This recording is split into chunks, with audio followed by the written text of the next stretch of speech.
Kapag usapan ay lakas at tapang sa loob ng court sa Philippine Basketball Association, isa sa mga pangalan na agad pumapasok sa isip ng fans ay si Ali Pique. Kilalang kilala si Ali Pique sa kanyang physical na laro sa ilalim ng ring. Kahit hindi siya ang pinakamataas na center, binabawi niya ito sa sobrang lakas ng katawan, matinding depensa, at walang takot na pakikipagbanggaan sa mga kalaban.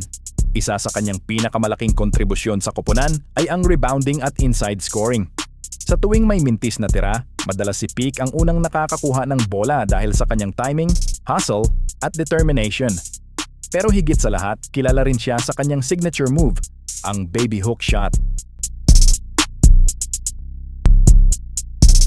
Kapag nasa low post na siya at nakapwesto ng maayos, mabilis niyang inilalabas ang kanyang smooth hook shot na madalas nagiging siguradong puntos. Dahil sa kanyang lakas, sipag, at agresibong estilo ng paglalaro. Naging isa si Ali Pique sa mga pinakarespetadong big man sa PBA at isang player na hindi madaling kalimutan ng mga basketball fans.